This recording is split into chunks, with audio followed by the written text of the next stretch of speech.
Uma nova pesquisa divulgada pelo IPEC aponta Lula com 13 pontos de vantagem sobre Jair Bolsonaro na disputa ao Palácio do Planalto. O petista aparece com 44% das intenções de voto contra 31% do atual presidente, que concorre à reeleição pelo PL. No levantamento anterior, em 29 de agosto, Lula tinha os mesmos 44% e Jair Bolsonaro 32%. Margem de erro é de 2 pontos percentuais para mais ou para menos. Ciro Gomes e Simone Tebet oscilaram 1 ponto para cima, estão tecnicamente empatados. O candidato do PDT tem 8% das intenções de voto e a senadora do MDB, 4%. Felipe Dávila do Novo, Soraya Tronic do União Brasil tem 1% cada. Os demais candidatos não pontuaram são eles: Vera Lúcia do PSTU, Emael da Democracia Cristã, Leonardo Péricles, do Unidade Popular, Pablo Marçal, do PROS, Sofia Manzano, do PCB, Roberto Jefferson, do PTB, que já teve a candidatura negada pelo TSE, brancos e nulos somam 6%. 5% não sabem ou não responderam. Em um eventual segundo turno entre Lula e Jair Bolsonaro, o petista venceria por 52% a 36%. Daqui a pouco você ouve todos os detalhes da pesquisa divulgada pelo IPEC aqui na Band News FM. E olha, as decisões que suspenderam trechos de decretos sobre armas editados pelo presidente Jair Bolsonaro ainda podem ser alvos de recursos. Em liminares, o ministro Edson Fachin, do STF, citou o risco de violência política durante as eleições. Fala aí, Rafael Procópio. O ministro do STF, Luiz Edson Fachin, suspendeu de maneira provisória parte de 3 decretos editados pelo presidente Jair Bolsonaro que tratam sobre o porte de armas de fogo. A decisão de Fachin é baseada nos ânimos acirrados, principalmente por conta das eleições. A medida foi publicada nesta segunda-feira e também trata sobre a compra de armas e munições.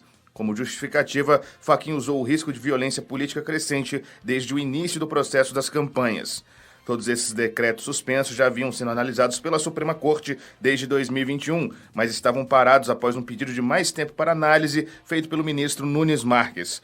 Com um novo entendimento, algumas regras passam a valer, como a posse de arma sendo permitida somente para profissionais que comprovem a necessidade dela no ambiente de trabalho e também um limite menor para a compra de munições. Bom, que argumento Planalto? Em manifestação enviada ao Supremo, a presidência diz que as mudanças foram pensadas para desburocratizar procedimentos, argumenta que Bolsonaro, ao vencer as eleições de 2018, ganhou legitimidade popular para concretizar as promessas que fez no limite das leis. O Planalto também disse que a insuficiência do aparelho estatal para blindar o cidadão por 24 horas em todo o território nacional justifica mecanismos de legítima defesa.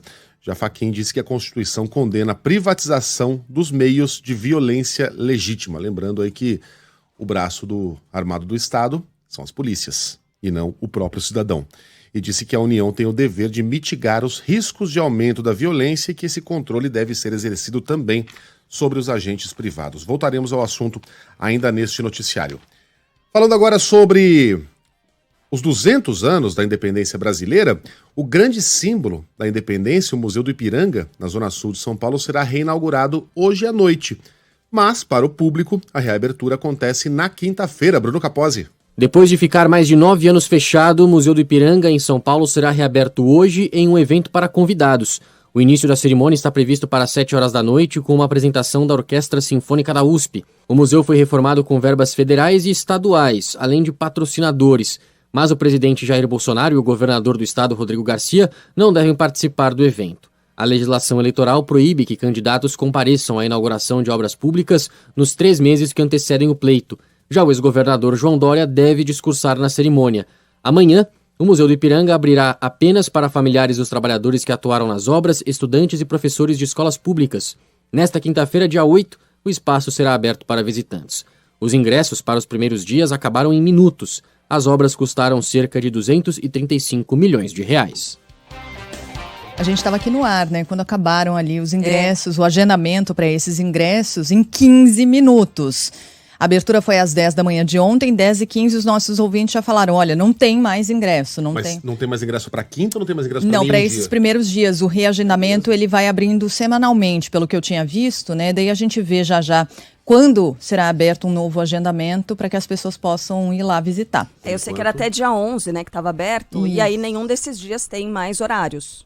Até o domingo. Até então, o possivelmente domingo, tem uma nova reabertura para a semana que vem, para agendamentos da semana que vem. Significa que há grande interesse, né, o brasileiro em conhecer o novo museu. 9 anos depois, né? Muito tempo, né? Muito tempo fechado para Agora, obras. obra entregue na data prevista. Sim. Exatamente, aliás, um dia antes, né? Coisa muito rara da gente ver. Em São Paulo, em qualquer parte do Brasil. E até uma reforma na nossa cozinha, né, cara?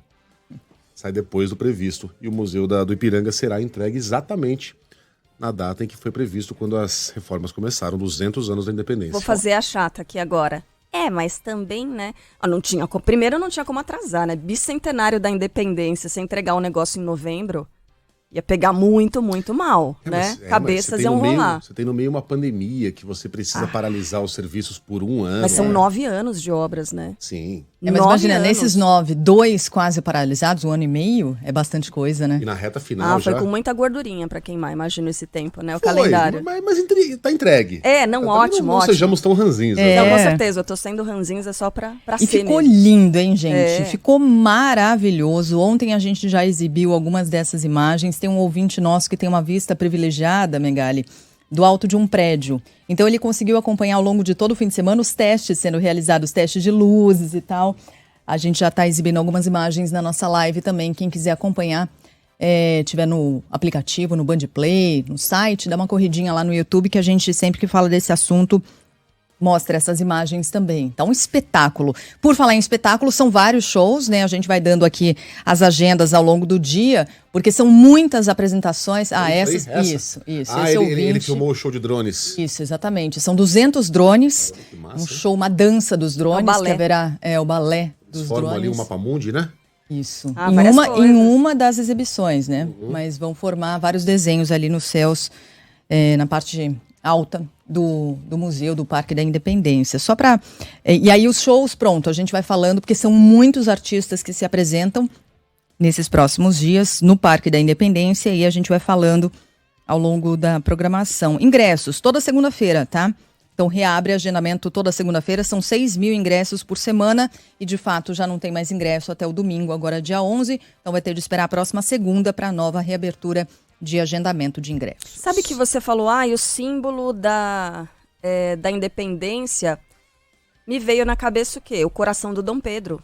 E o coração, né? Falou-se tanto nele, quando ele chegou e tudo mais. Já terminou, né, a exposição. Então, terminou ontem, Brasília. terminou no domingo, dia 4, a exposição Um Coração Ardoroso, Vida e Legado de Dom Pedro no Palácio do Itamaraty, em Brasília, que é um dos eventos que fazem parte justamente das comemorações dos 200 anos da independência. E aí, né, nessa coisa de buscar...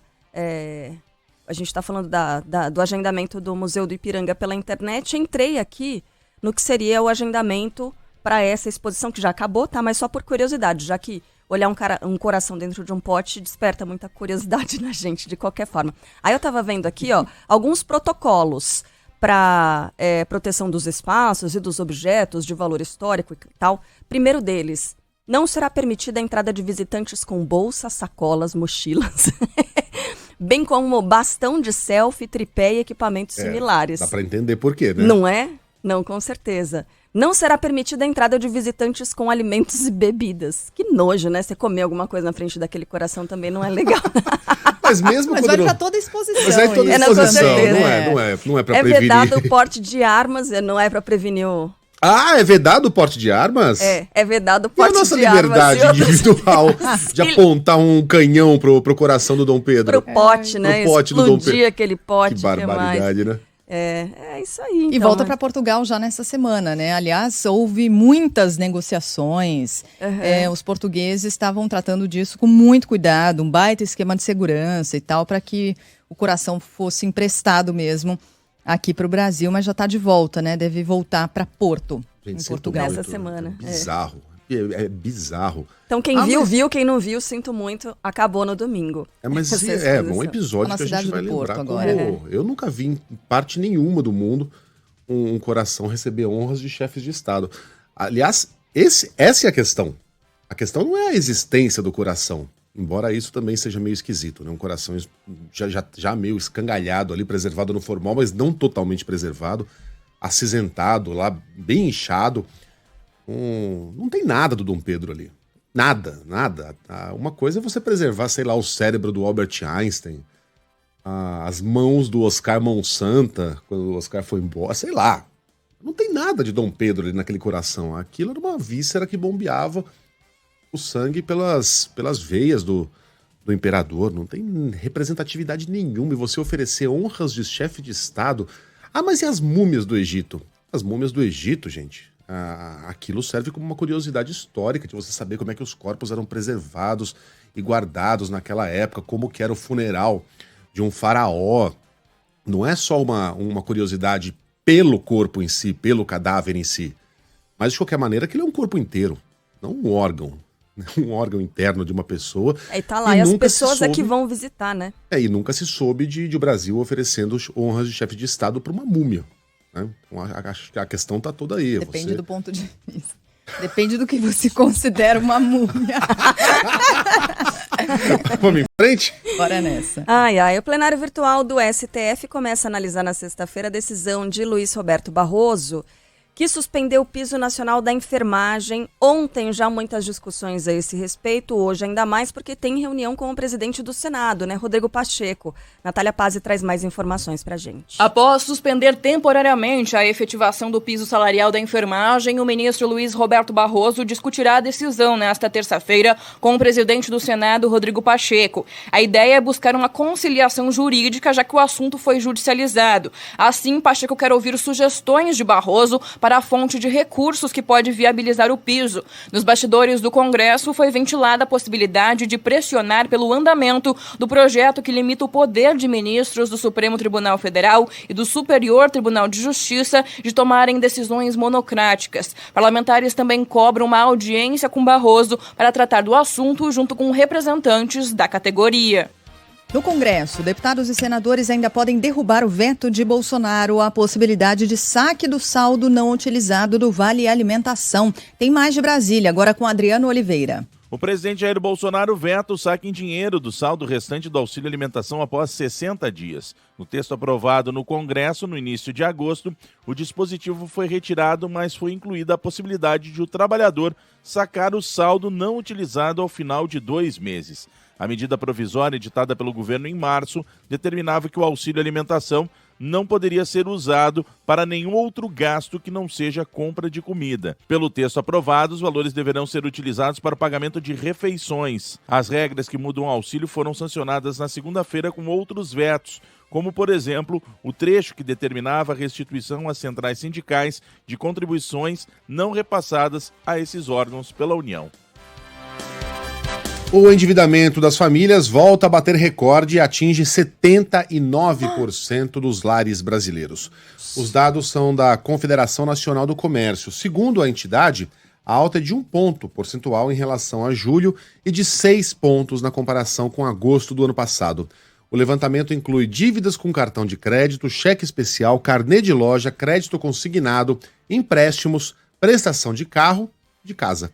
Ainda de acordo com a CNC, o número de brasileiros com contas em atraso também bateu recorde e alcançou 29,6% das famílias. É isso que mais preocupa, na verdade, né? A inadimplência, porque estava pensando aqui, quando você fala em endividamento, nem sempre o endividamento é algo necessariamente negativo, porque quando eu me tornei endividada, né, foi o melhor momento da minha vida, que foi o momento em que eu tive a coragem e toda a base para poder dar um passo e dizer, agora sim, eu posso fazer um financiamento imobiliário. Eu tô endividada por 30 anos? Tô. Mas é algo positivo, eu tô crescendo na minha vida, né? Tô conseguindo começar o meu patrimônio. A inadimplência que é algo ruim, né? Só que esse número, infelizmente, também cresceu. Agora, 79% dos lares endividados é bom ou é ruim? Então, quando a gente fala de... E tem uma outra coisa, nem né, outra, gente? Isolado, o dado não é nem bom nem ruim, é um dado. Tanto que, numa época de grande prosperidade, a gente provavelmente veria quase 100% dos brasileiros endividados, porque o brasileiro gosta de ficar pendurado. Na hora que entra uma graninha, já dá entrada numa moto, já troca o carro. O brasileiro tem essa característica. Então, o número sozinho não diz muita coisa. Mas ele é ruim, gente. Sozinho.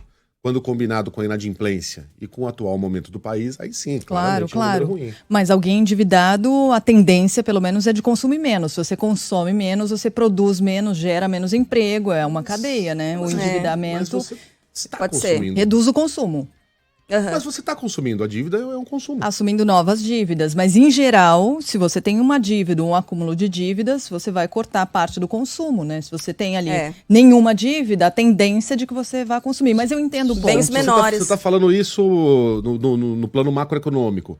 Não, por exemplo, no meu caso, vou citar. Tenho um financiamento, não tenho coragem de comprar uma bolsa cara, Sim, roupas mas isso caras, é não sei o quê. necessariamente Tô ruim, você tá consumindo comprando menos. um apartamento caro. Então, Você está consumindo. A sua mas dívida, é nesse uma caso, só. é um consumo. Gente, mas aí a gente maior está que falando você da já fez. compra de um imóvel. Nesse caso, tem uma carro. boa parcela dos brasileiros devendo conta de luz. Claro, Sheila, é o que a gente está não, dizendo. mas aí que... é inadimplência, né? É algo que Não, ele não conta consegue atrasada. pagar. Conta então, atrasada. inadimplência, Então, é disso não que é a gente tá endividamento, necessariamente. O que a gente está dizendo é que esse dado isolado, só ele, não diz muita coisa. Não quer dizer muita coisa. Aí você combina Aí com a tem- inadimplência. Aí com você vê renda, que- né? Com achatamento de Você renda. vê que o dado não é bom. É. É isso. E quem gabaritou aqui, ó? Tem prestação de carro, prestação de casa, cheque especial. À medida que eu ia ouvindo, eu tava vendo que o meu bingo deu cartela cheia. Check. Sério? O que É mais? mesmo, é? Eu tenho cartela Você não cheia tem aqui. consignado, Sheila? Não é um empréstimo, não é consignado. É um empréstimo, uma prestação de carro, uma prestação de casa, cheque especial e cartão de crédito.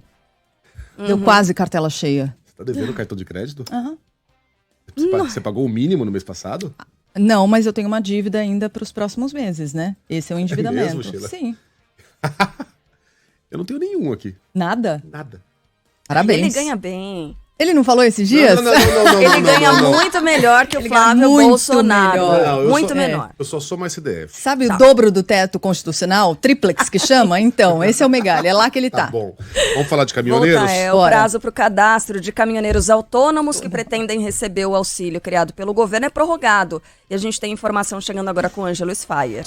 Os profissionais autônomos que preencheram a autodeclaração que garante o auxílio caminhoneiro até o dia 29 de agosto recebem hoje 2 parcelas de R$1.000. O governo federal deve pagar a terceira parcela até o dia 24 de setembro. O prazo anunciado pelo governo federal para realizar o cadastro terminava no último dia 29. No entanto, a data foi prorrogada pelo Ministério do Trabalho e Previdência até o dia 12 de setembro, depois que usuários encontraram dificuldades com o sistema. O benefício emergencial aos transportadores autônomos de carga é pago aos trabalhadores em 6 parcelas de R$1.000 para compensar os efeitos do aumento do diesel.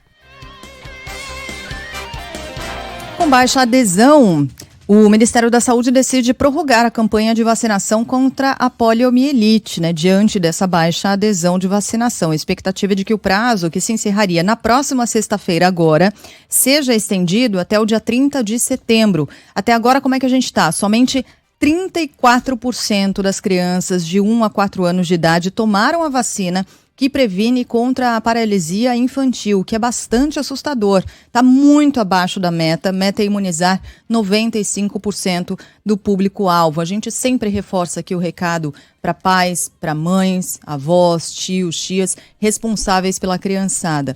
Bora vacinar, gente. Paralisia infantil é grave e a gente esses dias falava sobre isso. Talvez as pessoas não tenham isso na memória recente, né? Do que representa a paralisia infantil.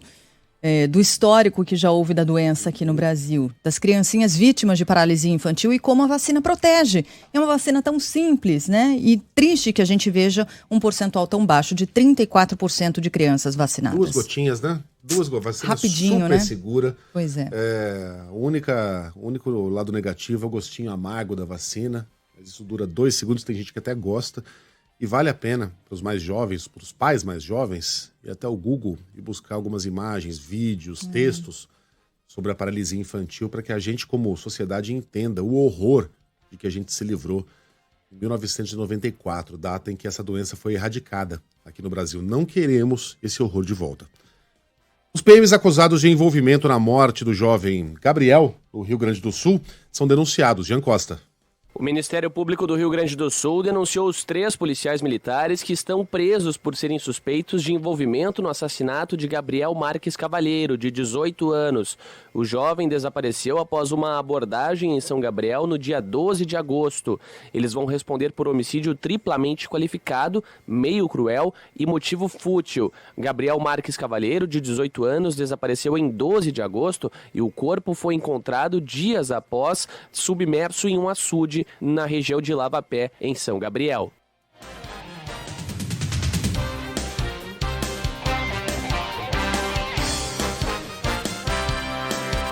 Agora é aquele momento em que a gente fala qualquer coisa durante 10 segundos. Mononono. Tá acabando a propaganda política. Isso. Tá se divertindo aí, Carinha? A gente tem que esperar o quê? Uns 10 segundos, 5 segundos. E eu fico ouvindo aqui em um dos ouvidos, né? A propaganda aqui, ó. Termina agora o horário eleitoral gratuito. Boa.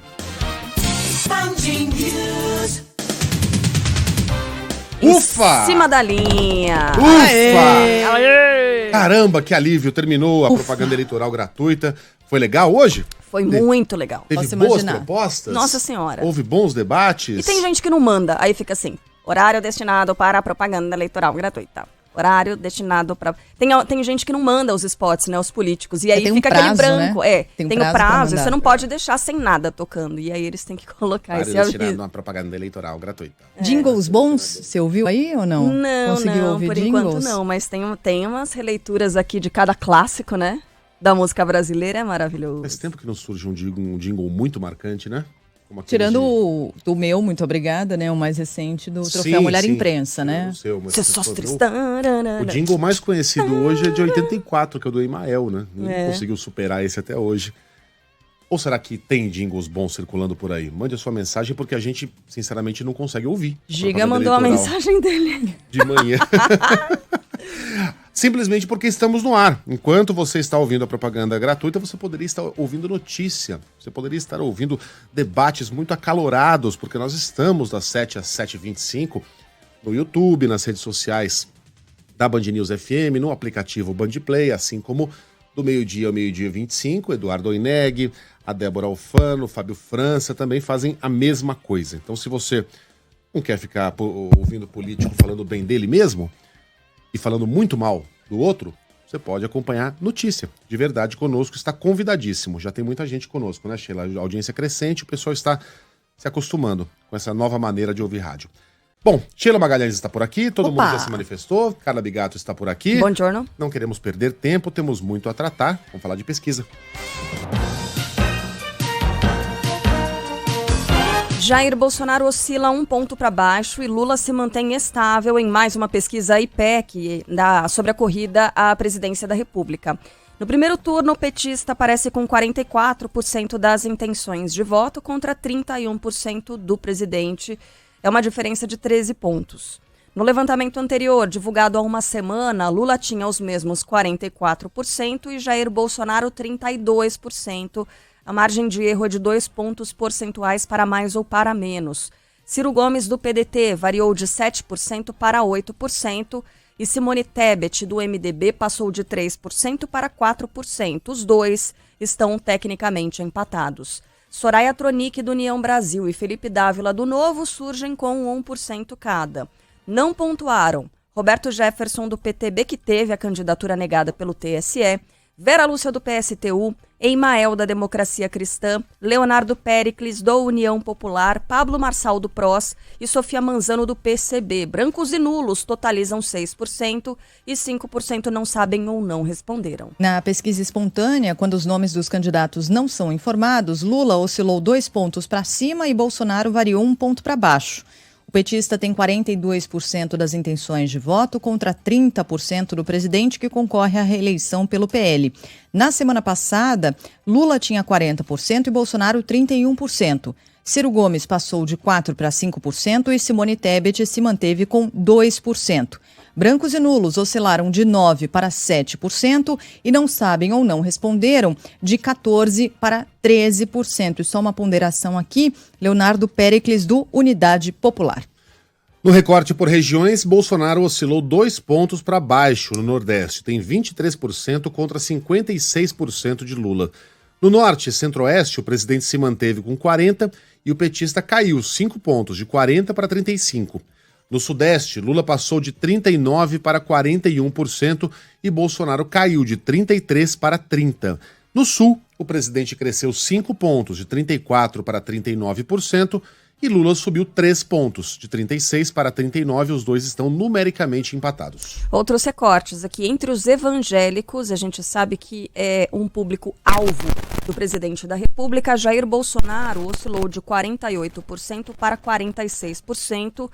O ex-presidente Lula variou de 26% para 27%. Entre os que ganham de 1 a 2 salários mínimos, o petista passou de 47% para 49%. O ex-presidente recuou de 31% para 26%.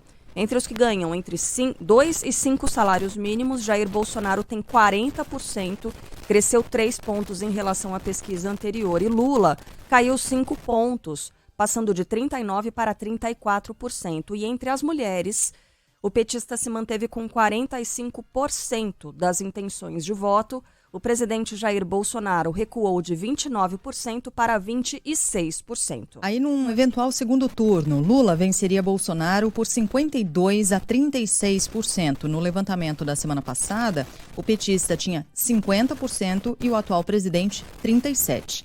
Ainda de acordo com a pesquisa IPEC, Bolsonaro continua com maior índice de rejeição. 49% dizem que não votariam de jeito nenhum no candidato do PL. Há uma semana, esse percentual era de 47%. Então, saiu de 47% e foi para 49%. Lula vem na sequência com o segundo maior índice de rejeição, 36%, que é exatamente o mesmo percentual da semana passada. Ciro Gomes está na terceira posição, com 17% de rejeição. O IPEC ouviu 2.512 eleitores entre os dias 2 e 4 de setembro em 158 cidades brasileiras. Nível de confiança, 95%. E a pesquisa foi registrada? Opa. Anote aí, vamos lá, vamos anotar. Eu entrei esses dias lá no TSE para ver. Entrou? Nossa, é super legal. Isso. Entrar para ver esses documentos. Então você pode fazer a mesma coisa. É interessante, você abre lá e vê. Gosta. Então vamos lá. Então anota o número de hoje, pode ser, da pesquisa? Vamos lá, Não, já abre o site e vai direto, não anota não. Põe direto no site. Então não precisa desse número. Que inutilidade. PR 00922/2022. Anotou? Então, agora pode jogar fora. Você nunca vai usar esse número na sua vida. Pra nada. Se você quiser todos os pormenores da pesquisa, ela vai estar lá no site do TSE. Esse número não serve pra nada. Sim. Joga na Mega Sena, vai que, né? É um troço lastimável que a gente tem que ficar repetindo essa inutilidade. E no jornal também. Você vai lá, o último parágrafo tem que ser dedicado necessariamente a essa trolha. Bom, a pesquisa é péssima para Jair Bolsonaro sobre todos os aspectos. Mas ele subiu no Sul, ele ganhou votos no Norte, no Centro-Oeste. É verdade, mas tudo isso foi compensado pelas perdas de votos no Sudeste e no Nordeste, que compõem a maioria do território brasileiro. Bolsonaro perdeu votos entre as mulheres, que são o grande público-alvo, né? Ele está em busca do voto feminino, colocou a Michelle para trabalhar como nunca na eleição e não tem adiantado nada. Ele perdeu terreno entre as mulheres. Continua com uma vantagem confortável, embora um pouquinho menor, entre os evangélicos, mas o discurso tão radicalizado do bem contra o mal, né? De Deus contra o demônio, da possessão demoníaca dos adversários, aquele trololó maluco que a gente ouve nas peças de Bolsonaro, especialmente na voz da primeira-dama, acabam afastando e isolando outros grupos que não concordam com esse tipo de abordagem. E a pesquisa é muito boa para Lula, primeiro porque ele ganhou terreno, né? Ganhou, embora tenha oscilado apenas, não crescido dentro da margem de erro, ele ganhou terreno no primeiro e no segundo turnos. Viu o crescimento de candidatos outsiders como Ciro Gomes, Simone Tebet e outros, especialmente os que participaram do debate, mas não o suficiente para que ele tenha hoje, segundo o IPEC, 50% dos votos válidos. Com margem de erro para cima ou para baixo, é impossível a gente saber se essa eleição hoje seria ou não decidida no primeiro turno. De qualquer maneira, para um levantamento que é divulgado faltando 27 dias para o primeiro turno, a não notícia já é uma notícia espetacular para Lula. A notícia de que a diferença aumentou 3 pontos, vou soltar rojão. Bom, o Tribunal Superior Eleitoral cria um núcleo de inteligência para combater a violência política. João Pedro Melo.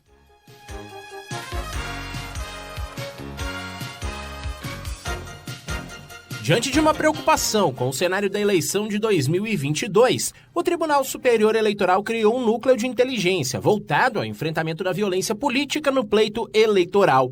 A ação é fruto de uma parceria firmada entre a Corte e o Conselho Nacional de Comandantes Gerais das Polícias Militares. A forma de atuação ainda será definida pelo presidente do TSE, o ministro Alexandre de Moraes, que também vai exercer a presidência desse núcleo especializado.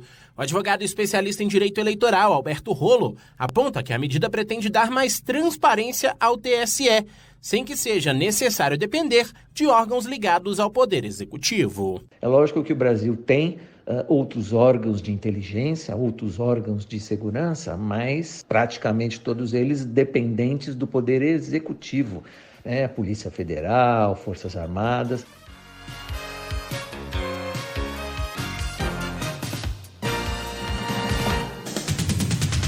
No Supremo Tribunal Federal ainda cabe recurso contra a decisão de Luiz Edson Fachin, que suspendeu trechos dos decretos de Jair Bolsonaro que facilitam a compra e a posse de armas e munições no Brasil. O ministro apontou o risco de violência política nas eleições. A decisão está ligada a 3 ações movidas pelo PT e PSB que defendem que as medidas violam trechos do Estatuto do Desarmamento. Edson Fachin concedeu 3 liminares. Uma delas determina que a posse de arma pode ser concedida apenas a quem comprovar necessidade por razões profissionais ou pessoais. Uma outra liminar define que a compra de armas de uso restrito só seja autorizada para a segurança pública ou defesa nacional. Já a terceira, em relação às munições, limita a quantidade necessária para garantir a segurança do indivíduo. A ação que questiona a flexibilização de armas chegou a entrar em votação no Supremo no ano passado, mas aí foi suspensa por um pedido de vista do ministro Nunes Marques. E após uma reforma que durou 9 anos, o Museu do Ipiranga, um dos símbolos da independência, talvez o maior deles, será reaberto hoje, em São Paulo. Renan Suquevicius. E aí, gente, bom dia. Falo Bom aqui dia. Então em frente ao Museu do Ipiranga. Faltam 16 horas, 28 minutos e 3, 2, 1 segundos.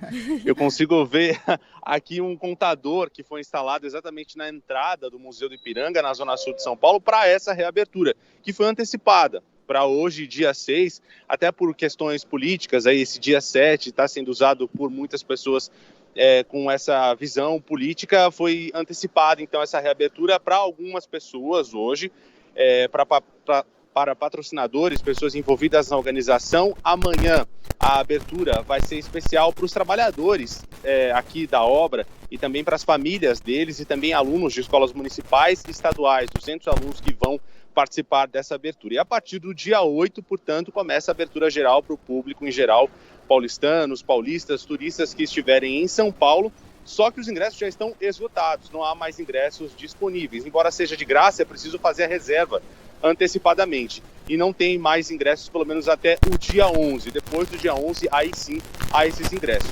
O valor deve ficar aí zerado, né, na faixa, ingresso na faixa, até pelo menos o começo de novembro. O museu foi ampliado, essa reforma durou 3 anos, custou mais de 230 milhões de reais e agora foi reaberto, entregue de novo à população com novas áreas, com novas exposições. E essas exposições, o pessoal não precisa ficar muito ansioso não para vir nos primeiros dias, que elas devem ficar pelo menos nos próximos 5 anos instaladas por aqui, então tem bastante tempo para visitar.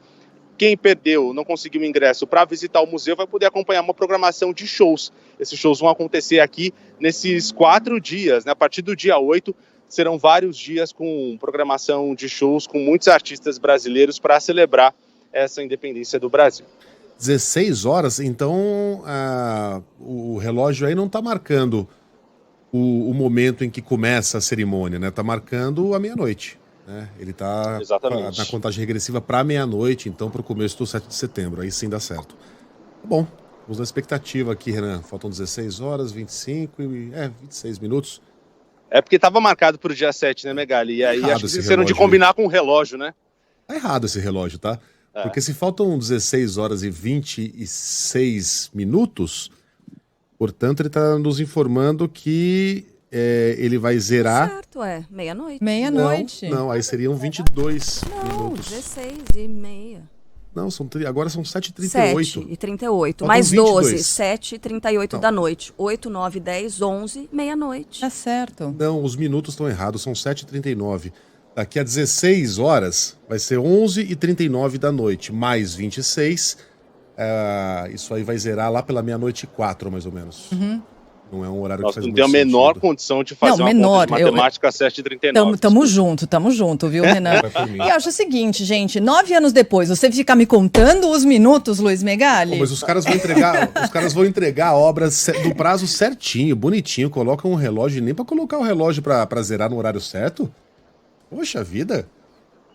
É ranzinzinha. Eu tô sendo muito cri-cri? Muito! Demais! Eu vou abrir minha boca, já diria minha mãe. Pra que serve o relógio, então? Pro Megali criticar. Ô, Renan, daqui a pouquinho, para que serve o nosso relógio, é pro Sandro apontar e falar que a gente tá atrasado. Ô, Renan, daqui a pouquinho na programação local, a gente volta a conversar, porque tem um monte de atração, né? A gente tem shows no Parque da Independência, tem muita coisa bacana, atrações, balé dos drones, apresentações musicais, mas também nos céus de São Paulo. Então, daqui a pouquinho a gente volta a conversar na programação para São Paulo. Fechado? Combinado. Vai fazer as contas aí, Renan. Completa. Tá bom, combinado. Pegar minha calculadora aí. Isso, até já. Alguns ouvintes de São Paulo estão mandando mensagem para cá e deixa eu perguntar para ouvintes de outras partes do país. O Waze, o aplicativo, né, que indica ali caminho e tudo mais, ele tá com funcionamento esquisito na capital paulista nessa manhã. Algumas mensagens já chegaram nos últimos minutos. Em outras partes do país, isso tá rolando também? Manda mensagem pra cá que a gente vai recalculando. A gente vai mapeando. É hacks? É hacks. Pegou o Waze, pegou o reloginho da Independência. Ah lá, O Waze sem conexão em São Paulo e tá pelo menos na capital paulista, então daqui a pouco a gente conversa mais com os ouvintes de... Curitiba também, ó. Não tá funcionando também em Curitiba. Então a gente tem um problema que não está somente na... Salvador também. Então a gente tem alguma coisa aí, hein? Tem notícia aí. Bom, vamos voltar para Brasília, que a gente vai falar sobre o 7 de setembro, justamente, hino da independência. Vocês lembram qual é, né? O japonês da pátria, é esse. Segurança reforçada na esplanada dos ministérios para o desfile do 7 de setembro. E ontem, caminhoneiros tentaram furar esse bloqueio. Rafael Procópio vai contar mais pra gente. Fala, Rafael. A esplanada dos ministérios foi fechada antes do previsto. Nesta segunda-feira à noite, alguns caminhoneiros tentaram entrar na região, o que não é permitido por conta da organização e da segurança do desfile de 7 de setembro. Segundo a Secretaria de Segurança Pública do Distrito Federal, os caminhoneiros foram orientados a saírem do local e o fizeram de forma pacífica. O acesso à região a pé continua permitido.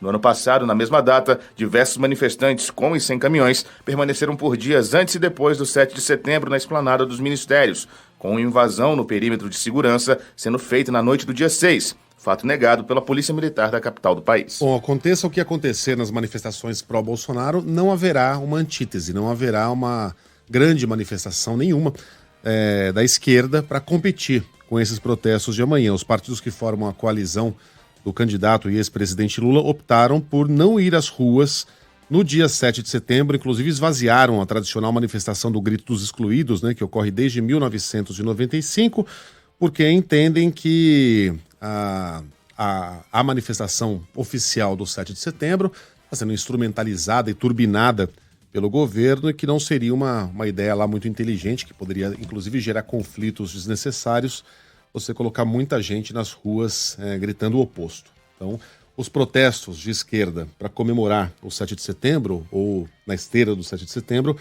serão marcados, quase todos eles, para o dia 11, também conhecido como sábado agora.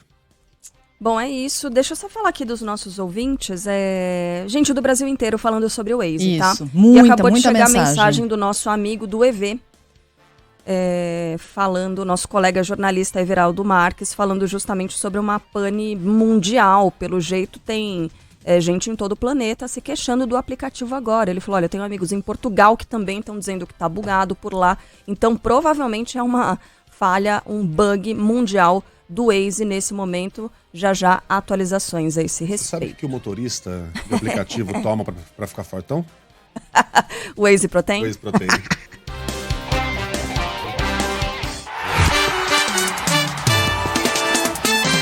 Futebol, com Milton Neves. Oferecimento Perdigão. Manda brasa com Perdigão na brasa. Casa do Construtor. Aluguel de equipamentos. Ligue 0800 200 0217. E Sicredi. Conheça a primeira instituição financeira cooperativa do Brasil. Sicredi. Gente que coopera, cresce.